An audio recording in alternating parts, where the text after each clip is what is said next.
सारी चीज़ जानेंगे। रिलेशंस एक ऐसी प्रॉब्लम है जिसको हम लोग हमेशा जो है इतना कंफ्यूज रहते हैं कि उसको हम लोग मान लेते हैं कि ये नहीं, ये आने वाली चीज़ नहीं है, हम कभी समझ में नहीं इसको पाएंगे। तो होता क्या है, रिलेशंस की डिफिनीशन समझने से पहले कुछ बेसिक चीज़ें हैं। जैसे हम ऑर्डर्ड पेयर को ले लें। ऑर्डर्ड पेयर अगर हम समझते हैं, हम कार्टेशियन प्रोडक्ट समझते हैं, तो रिलेशंस को समझने में बहुत ही आसानी होगी और रिलेशंस को आप बहुत ही ईजिली समझ जाएंगे। तो हम रिलेशंस पर आज डिस्कशन करना चाहते हैं। रिलेशन पर आपको हम कुछ बताना चाहते हैं। उसके अकॉर्डिंग जो है रिलेशन क्या होता है, रिलेशन कहाँ अप्लीकेबल होता है, रिलेशन को हम कहाँ यूज करते हैं, ये सारी चीज़ें जो है आज मैं आपको बताऊंगा। तो आइए हम लोग पहले जो है रिलेशंस की डिफिनीशंस को थोड़ा सा जान लें। रिलेशंस की डिफिनीशंस क्या करती है, उस डिफिनीशन के बेस पे थोड़ा सा हम आपको आगे बढ़ाएंगे। आज एक छोटे से वीडियो में मैं आपको जो है केवल रिलेशंस की डिफिनीशन, उसके टाइप्स बताएंगे और सारी एक्सरसाइज मैं जो है अगले चैप्टर, अगले वीडियो में मैं आपको पूरी एक्सरसाइज कराऊंगा और उसके विषय में आपको मैं बताऊंगा। तो आइए हम लोग पहले जानते हैं कि हमारा रिलेशंस क्या होता है। तो रिलेशंस हमारा है आपका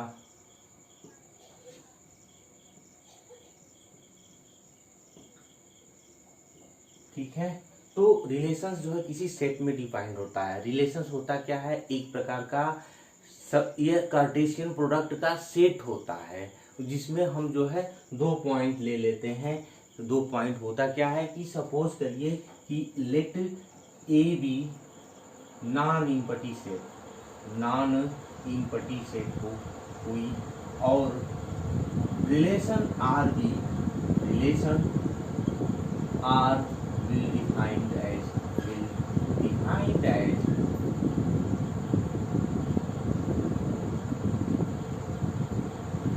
कैसे डिफाइंड होता है, R क्या होगा, R will be the subset of A cross A, इसका सबसेट होगा।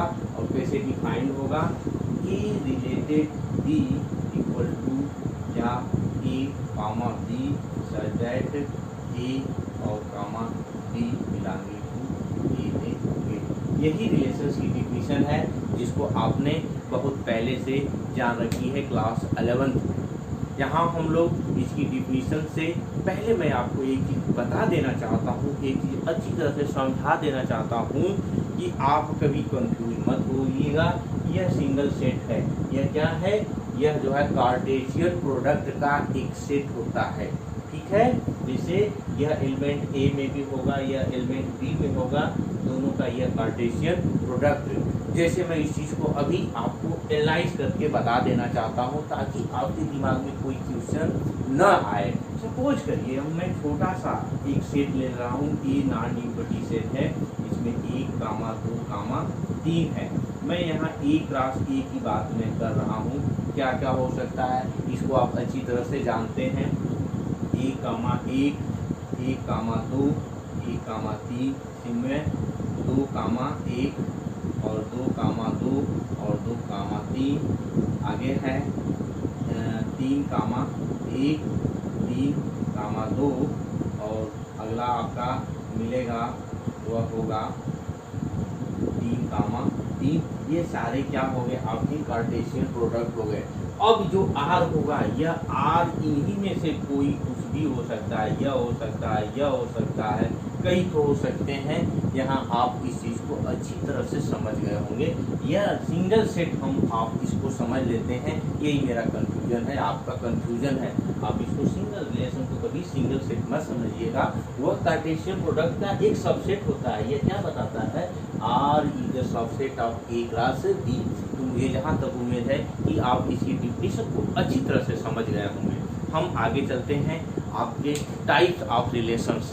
यह बहुत ही इम्पॉर्टेंट चीज़ है। इसको समझाने से पहले मैं दो आपको एक्सट्रीम रिलेशंस बताना चाहता हूँ। टाइप्स ऑफ रिलेशन समझाने से पहले, टाइप्स ऑफ रिलेशन बताने से पहले मैं आपको दो चीज़ बहुत ही इम्पॉर्टेंट है, वह क्या क्या है वह आपको मैं सामने अभी बता रहा हूँ। बताने से पहले मैं आपको एक एग्जाम्पल देना चाहता हूँ। सपोज करिए कि कोई एक नॉन इम्पटी सेट ए है, वह क्या है 1, 2, 3 और 4 है और एक रिलेशन डिफाइंड है। वह रिलेशन इस नॉन इम्पटी सेट में और डिफाइंड ए क्रॉस ए में डिफाइंड है। कैसे डिफाइंड है कि a related b equal to a comma b set that a minus b equal to then for all a b belonging to A. यह इस तरह से इसमें यह रिलेटेड है। तो आप अपने दिमाग से सोचिए इसमें मिनिमम नंबर कौन है। यहाँ यह मिनिमम है, मैक्सिमम कितना है आपका, मैक्सिमम आपका यहाँ से यह मैक्सिमम है। तो यह मिनिमम और मैक्सिमम का डिफरेंस निकाल करके देखिए, क्या 10 आएगा? नेवर। 4 - 1 इक्वल टू 3 आएगा। तो क्या है, यह इसको डिफाइन कर रहा है, यह 4 माइनस इस चीज को डिफाइन तो कर नहीं रहा है, इसकी जितने भी एलिमेंट्स हैं इसको फॉलो नहीं कर रहे हैं। तो यह क्या हुआ, एक ऐसा सेट मिल रहा है, रिलेशंस का ऐसा सेट मिल रहा है कि उसमें कोई भी एलिमेंट इसमें डिफाइंड नहीं है, इसमें कोई भी एलिमेंट फॉलो नहीं कर रहे हैं, इसमें एग्जिस्ट नहीं कर रहे हैं। तो इसका मतलब हुआ कि जो यह रिलेशन अभी यह क्या हो गया, हमारा रिलेशन यह क्या हो गया, क्या कहलाएगा, इम्पटी रिलेशन कहलाएगा। बात समझ में आई? अब मैं एक दूसरा एग्जाम्पल इसी सेट के लिए लेना चाहता हूँ। यह आप क्लियर हो गया कि इसमें कोई डिफाइन नहीं है, इसलिए इसका कोई सबसेट नहीं होगा जो कि इसको फॉलो करेगा, इसलिए इसको हम लोग क्या कहते हैं, इसको क्या कहते हैं हम लोग, इसको इम्पटी रिलेशंस कहते हैं। हम आगे बढ़ते हैं, यही एग्जाम्पल लेते हैं, सेट यही लेते हैं, बट रिलेशंस को थोड़ा सा दूसरे तरह से डिफाइन करते हैं। आर डैश जो होगा a related b such that a comma b कैसे है आपका ए माइनस बी का मॉड इज ग्रेटर देन और इक्वल टू जी है, यह रिलेशन डिफाइन किया गया है। तो अब क्या देखिए, इस सेट के लिए थोड़ा सा मैं इसमें एक चीज छोड़ दिया हूँ, इसको लिख लेना उचित रहता है। For all a b belonging to A, कोई भी ए बी ए में होगा, इसके लिए यह सत्य है कि नहीं सत्य है। आप आराम से देख सकते हैं। मैं सबसे पहले एक सिंगल एलिमेंट ले लेता हूँ। हमारा इसमें आएगा आर विल बी डिफाइंड, इसमें ए क्रॉस ए में आएगा, बिल्कुल आएगा। तो क्या होगा, अब इसमें क्या क्या चीजें आ सकती हैं आप अच्छी तरह से देख सकते हैं। मैं एक एग्जाम्पल ले रहा हूँ, सेल्फ वाले 1 1 से होगा, 2 2 से होगा, 3 जो है 3 से होगा, 4 4 से होगा। ये कुछ रिलेशंस हैं, यह आपके क्या हैं, यह रिलेशंस हैं। तो क्या इसको फॉलो कर रहा है, आप इजीली देख सकते हो। क्या है, एक में से एक हटाइएगा, उसका मॉडुलस लीजिएगा, वो 0 के इक्वल होगा। यहाँ यह इक्वलिटी दिखा रहा है, सब में यह फॉलो कर रहा है। इधर ए ग्रेटर हो, बी लेस देन हो, और बी ग्रेटर देन हो, ए लेस देन हो, बट दोनों का डिफरेंस का मॉडुलस क्या आएगा, हमेशा क्या आएगा, ग्रेटर देन 0, यानी कि पॉजिटिव आएगा। तो इससे क्या निष्कर्ष निकलता है, सारे रिलेशंस इस कंडीशंस पर क्या है, आपके डिफाइन है। बात क्लियर हुई? तो इसका क्या मतलब निकला, इसको हम लोग कैसा रिलेशंस कहते हैं, दिस रिलेशन। यह जो रिलेशन आर डैश है, इस आर डैश को हम लोग क्या कहते हैं, यूनिवर्सल रिलेशन कहते हैं। यह हम इसलिए कह रहे हैं, ये बताना जरूरी हो गया कि हमारे अब इसमें जितने भी डिफाइंड रिलेशंस होंगे वह इम्पटी सेट, इम्पटी रिलेशंस और इसमें यूनिवर्सल रिलेशन के बीच में ही होंगे, जिससे इसमें से बाहर वो नहीं जाएंगे। तब आइए हम लोग काइंड्स ऑफ रिलेशंस देखते हैं। Kinds of types of relations में तो आपको 3 तरह के रिलेशंस मिलेंगे। पहला रिलेशंस क्या आता है, एक चीज मैं बताना आपको भूल गया यहाँ पर, कि जो इम्पटी रिलेशंस हैं और आपका वह क्या था, आपका जो है यूनिवर्सल रिलेशन है। कभी कभी इन दोनों को हम लोग ट्राइवल रिलेशंस भी कहते हैं। अगर यह किसी सेट में किसी कार्टेशियन प्रोडक्ट में फॉलो कर रहे हैं तो वहाँ इसको हम लोग क्या करते हैं, ट्राइवल रिलेशन। कभी कभी आपके एमसीक्यू में पूछ सकता है कि ट्राइवल रिलेशंस क्या हैं, तो आपका इम्पटी रिलेशंस हो गया, आपका जो है यूनिवर्सल रिलेशंस हो गया। इन दोनों को कहा जाता है, ट्राइवल रिलेशंस कहा जाता है।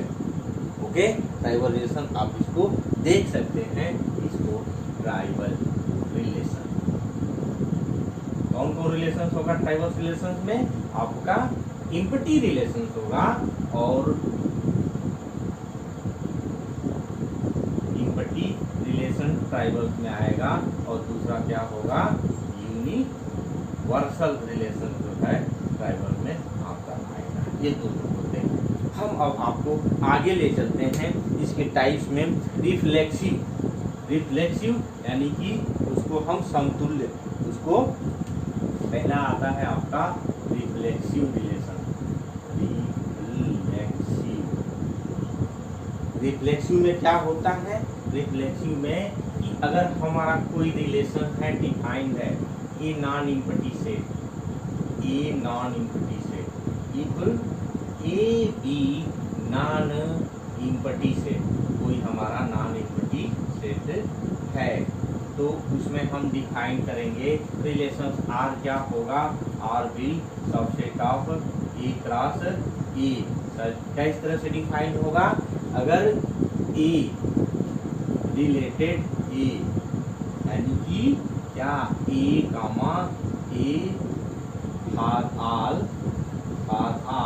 ए बिलोंगिंग टू ए, यानी कि कोई भी एलिमेंट वह क्या करता है, अपने से खुद रिलेटेड होगा, जो कंडीशन दी गई रही होगी, जो अभी पीछे आपने स्ट्रीम में देखा था, उसमें जो है कंडीशन दी गई थी, उसके अकॉर्डिंग ये खुद रिलेटेड होगा, तब की कंडीशन में इसको हम क्या कहेंगे, रिफ्लेक्सिव कहेंगे। क्लियर हो गया। अब दूसरा रिलेशन आपका आता है जिसको हम लोग सिमेट्री कहते हैं। दूसरे रिलेशन को सिमेट्री कहते हैं। सिमेट्री क्या है आप उसको देख सकते हैं, सिमेट्रिक रिलेशन। सिमेट्रिक रिलेशन में क्या होता है, वही फिर नॉन इम्पटी सेट, हर नॉन इम्पटी सेट ए के लिए क्या होता है, हम आर हमारा डिफाइन होगा ए क्रॉस ए में डिफाइंड होगा, उसका जो है सबसेट होगा। कैसे डिफाइन होगा, if a related b equal to क्या होगा आपका, a b for all a b belonging to A में होगा।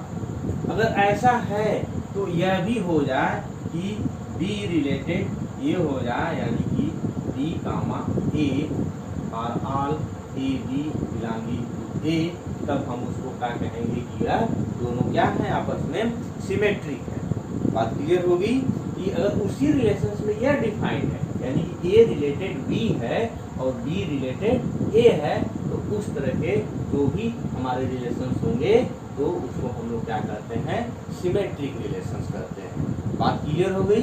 अब हम लोग आते हैं, तीसरा है आपका ट्रांजिटिव रिलेशन। तीसरे वाले को हम लोग ट्रांजिटिव रिलेशंस कहते हैं।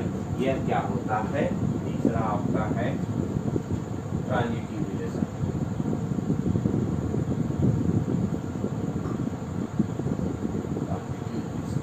यह भी उसी तरह से है कि हमारा आर किसमें डिफाइंड हो, यह ए क्रॉस ए में डिफाइंड हो, और कैसे रिलेटेड हो, if a related b and b related c, this implies a related c, तब आर को हम लोग क्या करते हैं, आर को क्या कहा जाता है कि आर इज ट्रांजिटिव रिलेशन।